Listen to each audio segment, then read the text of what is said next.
La segunda parte hablamos de la cárcel de la misericordia de Dios, un castigo divino para que nuestra alma, nuestro espíritu no sea condenado con los del mundo. El pecado de muerte del cual se refiere aquí el apóstol Juan, por el cual ya no se debe llorar, es un pecado de muerte física, no espiritual. ¿Quién en el antiguo pacto cometió este pecado de muerte física para que su alma no sea condenada con los del mundo? Segunda de Samuel capítulo 6 versículo 5. Cuando llegaron a la era de Nacón, Usa extendió su mano al arca de Dios y la sostuvo porque los bueyes tropezaban. Y el furor de Jehová se encendió contra Usa y lo hirió allí Dios por aquella temeridad. Y cayó allí muerto junto al arca de Dios. Y se entristeció mucho el rey David por haber dado muerte a Jehová a Usa. Usa cometió este pecado de muerte física. No necesariamente significa que su alma fue condenada en el infierno. ¿Quién más cometió este pecado de muerte física en el antiguo pacto? El rey David.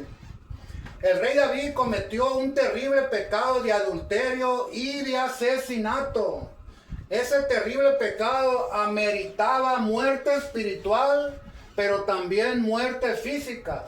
Sin embargo, Dios vemos que se lo cobró con una muerte física y lo perdonó.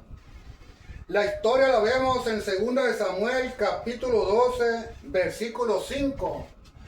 Dios, después que David cometió este terrible pecado, Jehová Dios le envía al profeta Natán a la casa de David y le cuenta una historia. Había un hombre muy rico que tenía muchas ovejas y en cierta ocasión llegaron unos caminantes a su casa y les quiso preparar un guisado. También había un hombre muy pobre que solamente tenía una sola oveja. Y este hombre rico, en vez de matar una de las muchas ovejas que tenía, fue y le robó la única oveja que tenía el hombre pobre para hacer el guisado a estos caminantes. Dice el versículo 5, cuando David escuchó esto, entonces se encendió el furor de David en gran manera contra aquel hombre. Y dijo a Natán, vive Jehová, que el tal hizo esto es digno de muerte. Con sus propios labios pronunció la sentencia de muerte. Cuando Natán le revela y le dice, tú eres ese hombre. En el versículo 13 dice, entonces dijo David a Natán, pequé yo contra Jehová. Y Natán le dijo a David, también Jehová ha remitido tu pecado, no morirás. Es decir, lo perdonó.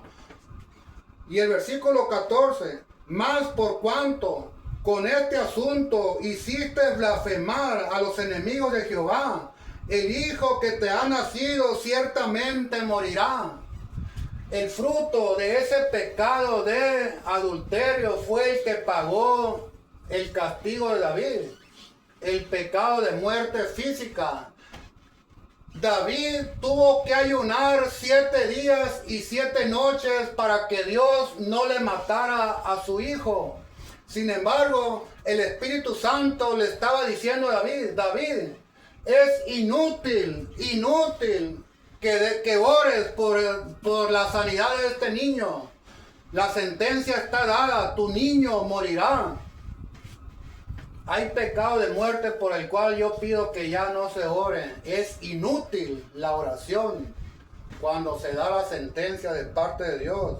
De esa forma Dios salva el alma y el espíritu de David del infierno, pero también salva el alma del niño, el que paga el pecado de muerte, ya que un alma de un niño al morir también se va al paraíso.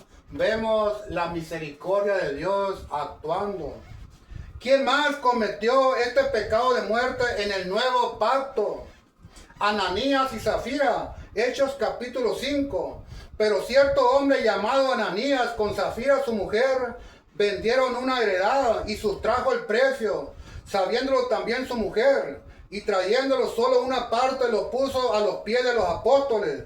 Y le dijo Pedro, Ananías, ¿por qué llenó Satanás tu corazón para que mintieses al Espíritu Santo y sustrajeses el precio de la heredad, reteniéndola?